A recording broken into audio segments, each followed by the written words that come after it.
Jason Isaac Cutler, known to the world as Jay Cutler, was born on August 3, 1973, in the quiet town of Worcester, Massachusetts, USA. Growing up in a large family as the youngest of 7 siblings, Jay's early environment was not one of luxury or privilege. Instead, his upbringing revolved around hard work, resilience, and the values instilled by a working-class household. His parents and older siblings played an important role in shaping his character, embedding in him the discipline that would later fuel his bodybuilding success. Worcester, at the time of Jay's childhood, was not a bustling metropolis but rather a working-class area with close-knit communities. Life was simple, and opportunities often had to be carved out through sheer determination. Jay was surrounded by role models within his own family, particularly his older brothers, who introduced him to the realities of labor at an age when many children were still carefree. His family operated a concrete cutting business, and young Jay began helping out when he was just 11 years old. Carrying heavy buckets of cement, hauling tools, and enduring long hours on construction sites gave him a work ethic that was built on physical labor and discipline. Those formative experiences not only toughened him physically but also taught him about persistence, endurance, and responsibility. Early childhood and family dynamics. Jay's family life was structured yet filled with the energy of a household with many siblings. Being the youngest, he often had to fight for his place, which instilled in him a natural competitiveness. Unlike many future athletes who were groomed from a young age with specialized training, Jay's development was organic. His exposure to physical strength came not from a coach or school program but from the everyday tasks of carrying, lifting, and laboring alongside men much older than him. This environment laid the foundation for his legendary size and strength. Jay would later admit in interviews that his early years in construction gave him both the mental resilience to withstand grueling bodybuilding regimens and the physical base of strength that made him stand out once he hit the gym. He wasn't just lifting weights for aesthetics, he was accustomed to lifting to survive and support his family's business. High school years, sports and identity. During his teenage years, Jay attended Quabbin Regional High School in Bar, Massachusetts. Here, he was not yet the iconic bodybuilder he would become but rather a tall, strong young man trying to find his place. Sports played a significant role in his high school life, particularly football. Jay played as a lineman, a position that demanded brute strength and size. Football introduced him to structured training, teamwork, and the thrill of competition. His large frame and naturally muscular build made him well-suited for the sport, though bodybuilding was still far from his mind. While football was a passion, Jay was also recognized for his strong presence and discipline in other areas. Teachers and peers often described him as quiet but determined, the type of student who wouldn't necessarily be the loudest in class but who could be counted on to follow through on his commitments. He wasn't chasing fame or recognition at this stage, rather, he was simply a young man building the blocks of his character. At the same time, Jay's body began to develop in ways that made him stand out. His natural genetics, combined with the hard work he put in both on the field and at the family business, resulted in a physique far more mature than that of most teenagers. By the time he was in his late teens, he had already developed a powerful frame that hinted at the bodybuilding champion he would one day become. College life, criminal justice and the turning point. After high school, Jay made the decision to pursue higher education, enrolling at Quinsigamond Community College in Worcester. His chosen field of study was criminal justice, and his initial ambition was to become a correctional officer at a maximum security prison. The choice reflected his practical mindset. Jay was not chasing glamour or unlikely dreams at this stage but instead looking for a stable career that would allow him to support himself. While attending college, Jay continued to work in his family's construction business. Balancing coursework, labor-intensive jobs, and his interest in fitness required an extraordinary level of discipline.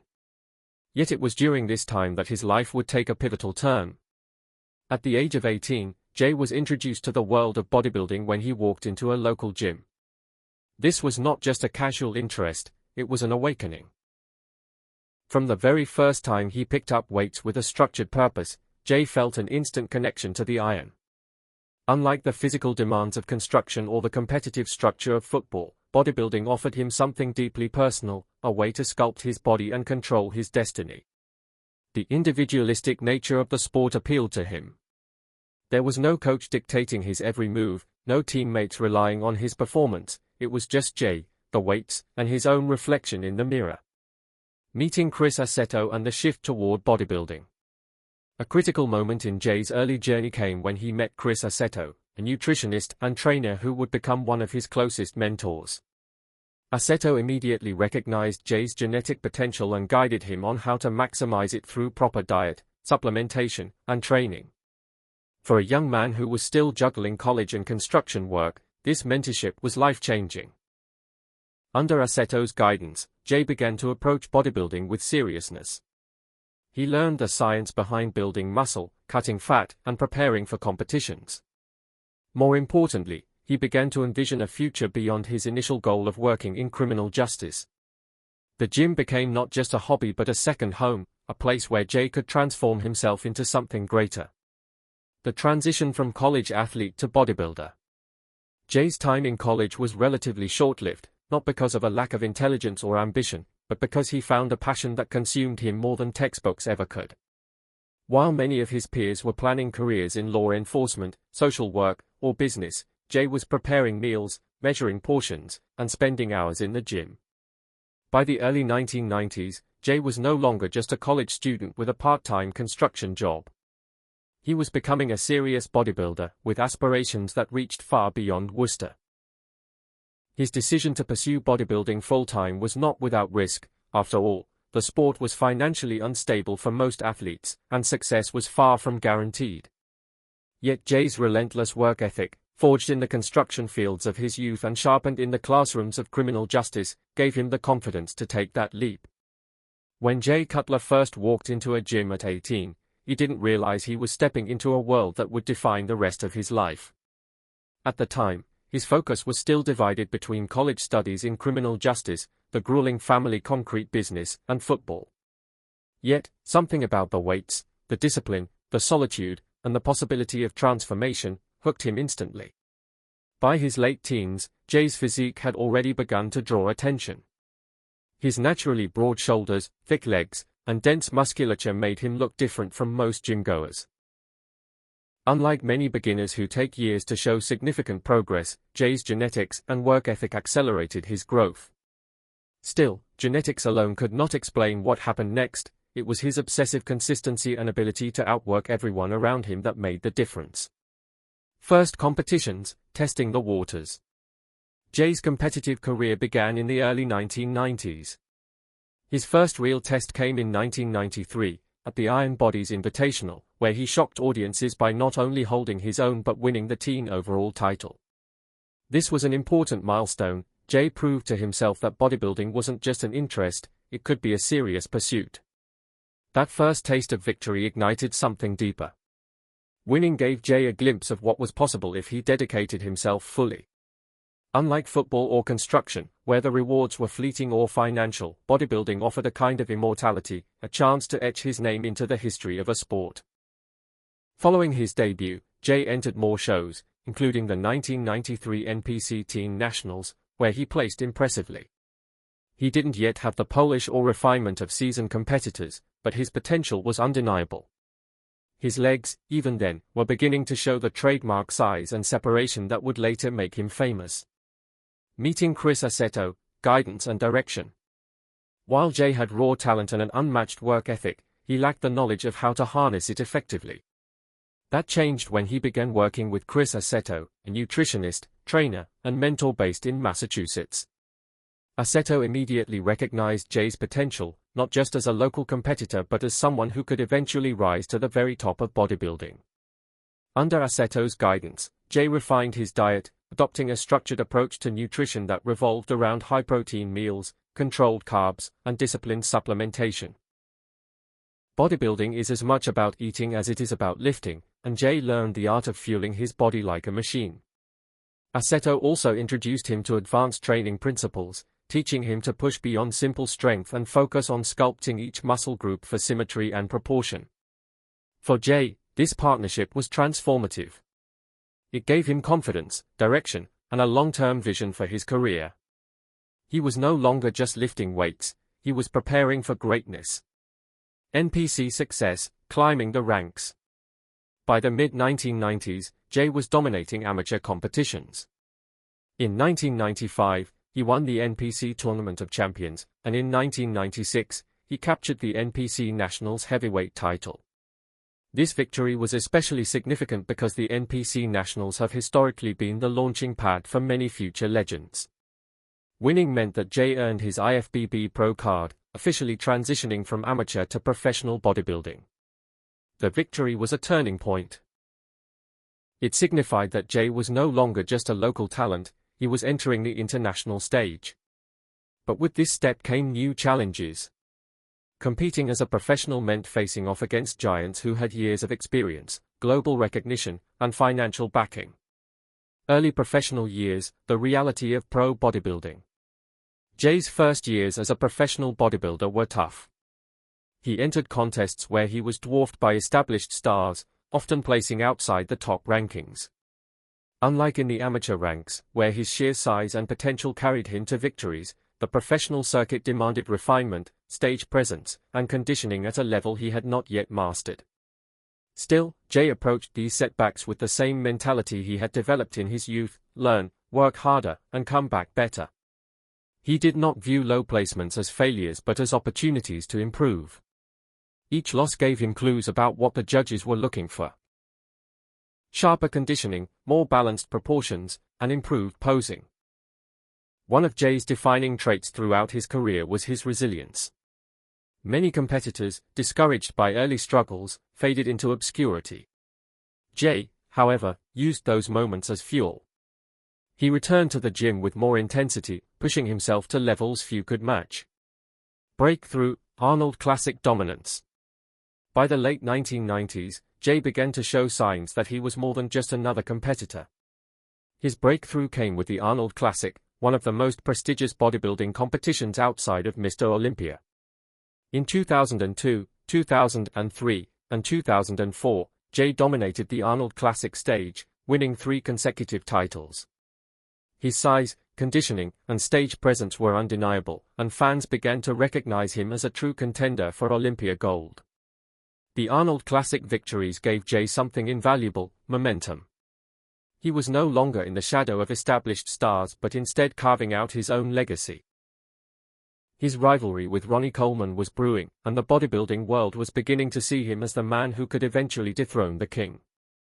The second-place struggle. Despite his growing fame, Jay spent much of the early 2000s in what many fans call the second-place curse. He placed second to Ronnie Coleman at the Mr. Olympia multiple times: 2001, 2003, 2004, 2005. While some saw this as a failure, others recognized it as a testament to his consistency and determination. Few men could challenge Coleman's dominance during those years, yet Jay was always right behind him, refusing to disappear from the conversation. These runner-up finishes defined Jay's early professional career. To outsiders, he was the perennial number 2, the man who couldn't quite topple the reigning king. But to those who knew Jay's mentality, these years were about persistence, patience, and preparation. He was studying Ronnie, analyzing every detail, and preparing for the day when he would finally seize the crown. Work ethic and reputation. Even in his early years, Jay developed a reputation as one of the hardest-working athletes in bodybuilding. While others enjoyed fame and distractions, Jay lived the life of a monk dedicated to his craft. He ate his meals with precision, trained with relentless intensity, and stayed laser-focused on his long-term goal: becoming Mr. Olympia. His training sessions, often filmed in gyms across Las Vegas after he moved there, became legendary. Fans were captivated by his massive size and his no-nonsense approach. He wasn't flashy or flamboyant, he was methodical, focused, and deadly serious about his mission. Legacy of the early career. By the mid-2000s, Jay Cutler had established himself as more than just a competitor. He was the heir apparent to Ronnie Coleman. His early years were marked by incredible growth, from a small-town boy working construction in Massachusetts to a professional bodybuilder challenging the greatest of all time. Jay typically ate 6 to 8 meals a day, spaced every 2 to 3 hours. Each meal was a precise balance of protein, carbs, and fats designed to fuel growth and recovery. His diet often included Protein sources: chicken breast, turkey, lean beef, egg whites, and whey protein shakes. Carbohydrates: white rice, sweet potatoes, oatmeal, and pasta. Fats: almonds, peanut butter, avocado, and olive oil. Vegetables: broccoli, asparagus, spinach, and green beans for digestion and micronutrients. During off-season mass-gaining phases, Jay's caloric intake was enormous, often exceeding 10,000 calories per day, with some reports suggesting even higher at certain times. Yet, during contest prep, his diet became ultra-strict, cutting carbs at strategic points to achieve razor-sharp conditioning. Jay often said that the hardest part of bodybuilding wasn't training, it was eating when you didn't want to eat. Force-feeding himself lean protein and rice at 3 a.m. wasn't glamorous, but it was necessary to maintain his size. Supplementation and recovery. Beyond food, Jay relied heavily on supplementation. Protein powders, branched-chain amino acids, BCAAs, glutamine, creatine, and fat burners were staples in his regimen. He also emphasized recovery, stretching, massage therapy, and sleeping at least 8 to 10 hours a night. Unlike many athletes who pushed themselves to the brink, Jay understood that growth happened during recovery.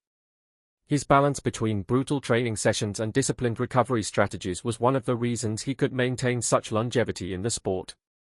Mental discipline and lifestyle. What truly separated Jay Cutler was his mindset. He approached bodybuilding like a full-time business. Every decision, from what time he woke up to how much water he drank, was made with his ultimate goal in mind. He famously lived a monastic lifestyle, with little room for distractions. Parties, late nights, or indulgences were off the table. Jay was also incredibly structured. He followed routines to the minute, creating predictability that allowed him to perform at the highest level. Unlike many athletes who struggled with motivation, Jay thrived on repetition and consistency. To him, bodybuilding wasn't a chore, it was a calling. Contrasting Ronnie Coleman. Jay's gym life was often compared with Ronnie Coleman's, given their long rivalry. While Ronnie was known for his outrageous strength, squatting and deadlifting weights that seemed impossible, Jay focused on longevity and efficiency. He lifted heavy enough to build muscle but avoided the reckless extremes that eventually took a toll on Ronnie's body. This difference allowed Jay to maintain a longer, healthier career.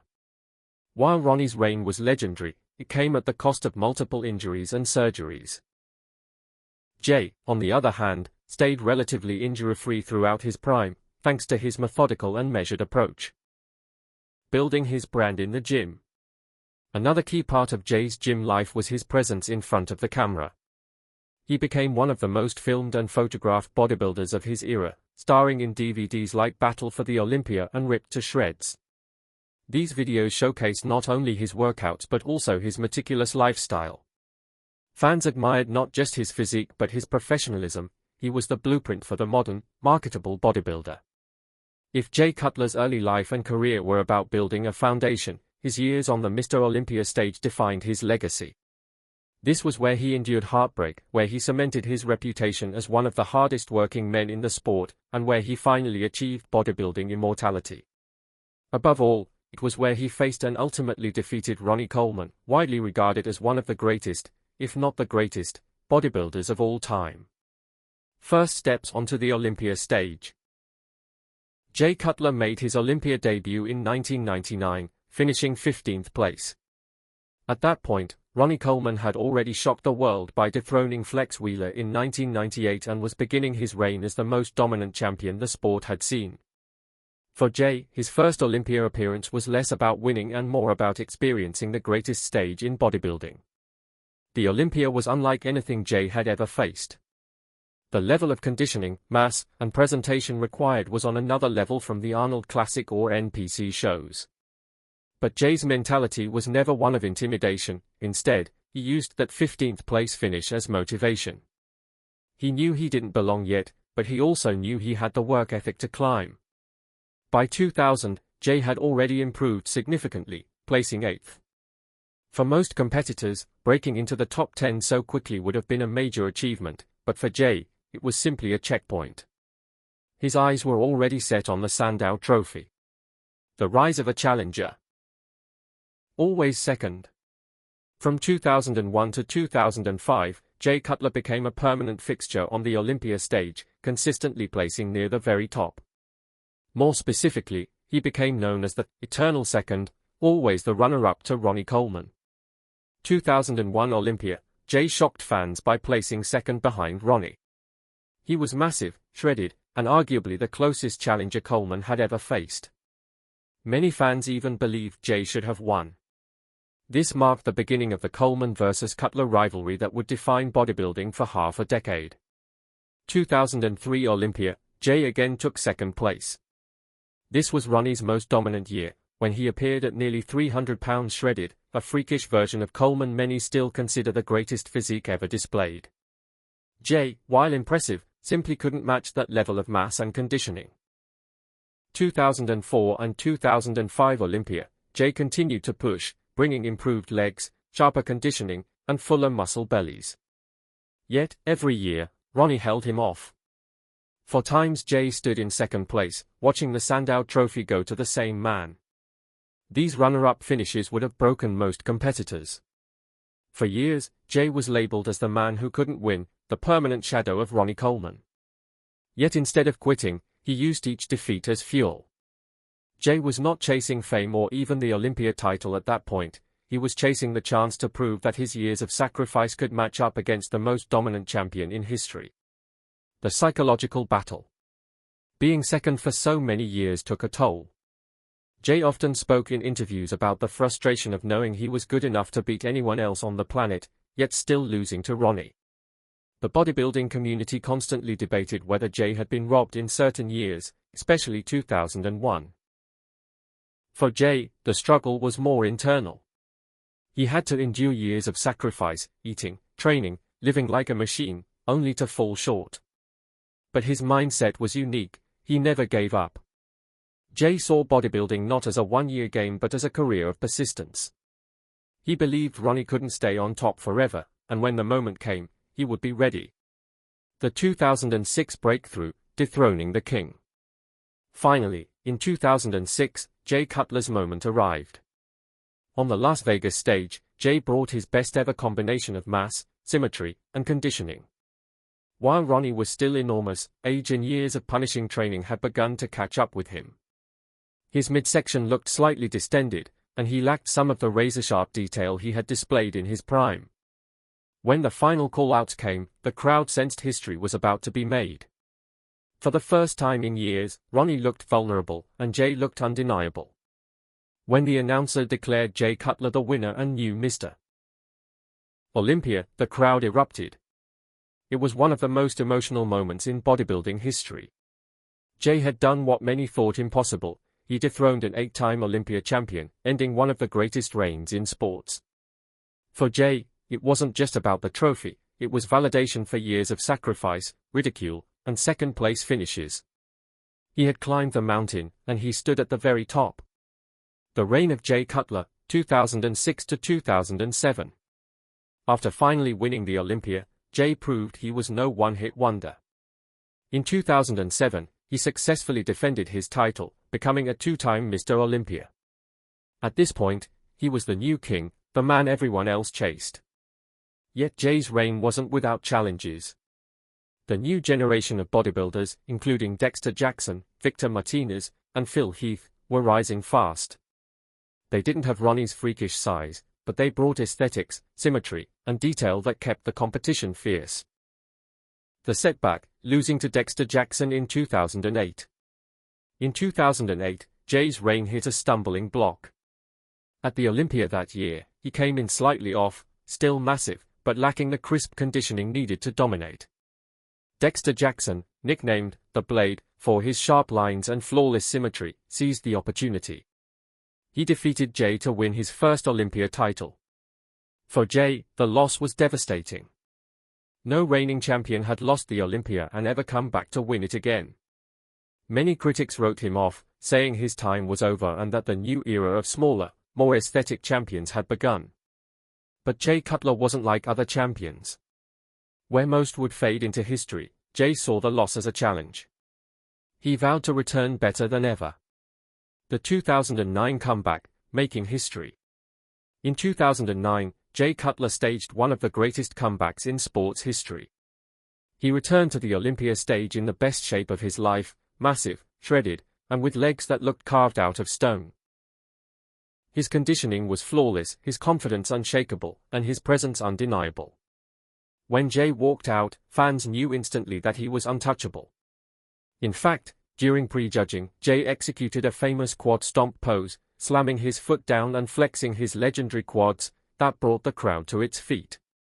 The image of that moment has since become one of the most iconic photographs in bodybuilding history. Jay won the Olympia convincingly, reclaiming the crown and becoming the first man in history to lose the Olympia and then regain it. This feat elevated him from champion to legend. Final years, cementing the legacy. Jay went on to win 2 more Sandow trophies. 2009 Olympia champion. 2010 Olympia champion. By then, he was a 4-time Mr. Olympia, joining the ranks of the all-time greats. In 2011, he narrowly lost to Phil Heath, who would go on to dominate the next era. Jay competed once more in 2013 but was far from his prime form, marking the end of his Olympia journey. Though he didn't retire with Ronnie's 8 titles or Phil Heath's streak, Jay's legacy was unique. He was the man who ended Coleman's reign, the man who refused to stay second, and the man who made history with the most famous comeback the sport had ever seen. The Cutler vs. Coleman rivalry. The rivalry between Jay and Ronnie defined an era. For years, bodybuilding fans debated, was Jay robbed in 2001? Could anyone have beaten Ronnie at his peak? Was Jay's precision and balance ultimately a more sustainable approach than Ronnie's freakish size? Regardless of opinions, the rivalry elevated the sport. Ronnie was the freak of nature, lifting weights that defied human limits. Jay was the workhorse, the disciplined machine who meticulously built his body day by day. Together, they created one of the greatest chapters in bodybuilding history.